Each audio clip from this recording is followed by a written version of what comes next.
Hello bachcho, let's read this given question. So the given question says that Ohm's law is not obeyed by, and the four options are electrolytes, discharge tubes, vacuum tubes, all of this.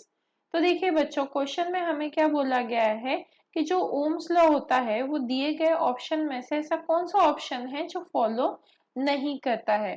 तो इस question को solve करने के लिए हमारा की concept क्या रहेगा, that V is directly proportional to I। Ohm's law क्या होता है हमारा, ओम्स लॉ यही है कि जो पोटेंशियल होता है बैटरी का potential difference is directly proportional to current. So V is directly proportional to I, यही हमें ओम्स लॉ से पता चलता है। और क्योंकि ये डायरेक्टली प्रोपोर्शनल है तो इनका ग्राफ भी कैसे आता है, अगर हम VI ग्राफ लें तो वो एक स्ट्रेट लाइन आनी चाहिए, मतलब लीनियर ग्राफ। मान लीजिए अगर वो एक स्ट्रेट लाइन नहीं है, कुछ कर्व है, तो मतलब यहाँ पे क्या हो रहा है, ये do not obey Ohm's law है, बट ये वाला graph obeying the Ohm's law है। तो ओम्स लॉ में इंपॉर्टेंट क्या है, that V should be directly proportional to I। अब दिए गए जो vacuum tubes, discharge tubes, electrolytes है, उनके लिए बात कर लेते हैं। तो ये हो गया हमारा की कंसेप्ट वन, एंड की कंसेप्ट टू भी हम यहाँ पे कंसिडर कर सकते हैं, या फिर इन जनरल हम स्टेटमेंट कंसिडर कर लेते हैं कि जो ओम्स लॉ है, Ohm's law is valid, Ohm's law is valid, और we can say true, valid को हम ब्रैकेट में डाल देते हैं, इज ट्रू फॉर metallic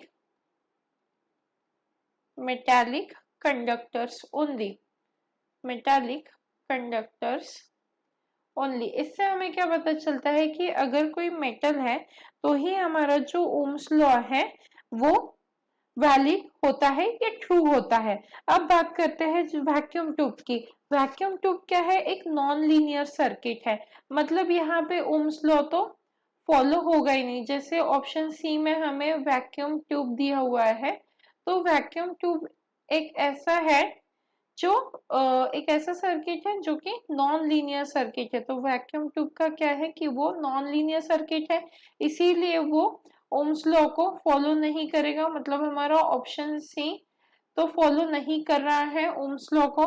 फिर बात करते हैं कि जो हमारा वैक्यूम ट्यूब है वो भी ओबे नहीं करता है, क्योंकि देखिए इनका जो कंडक्टेंस है ना, जैसे वैक्यूम ट्यूब की बात करें तो इनका जो कंडक्टेंस है ना वो टेम्परेचर के साथ चेंज होता है, और इनका जो करंट और वोल्टेज ग्राफ है ना वो भी एक स्ट्रेट लाइन नहीं देता है। जबकि हमने की कंसेप्ट में देखा है कि कोई ओम्स लॉ को अगर ओबे कर रहा है तो वोल्टेज और करंट के बीच का ग्राफ एक स्ट्रेट लाइन होना चाहिए, ना कि कर्व।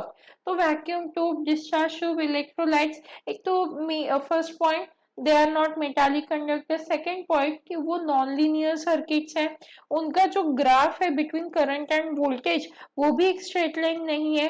इन सब का मिला के हमें पता चल रहा है कि electrolytes, discharge tubes and vacuum tubes, all these three won't follow the Ohm's law। मतलब हमारा ऑप्शन क्या हो जाएगा यहाँ पे, option D, all of this। Hence the final answer for the given question is option D। Hope you understood it well. Best of luck.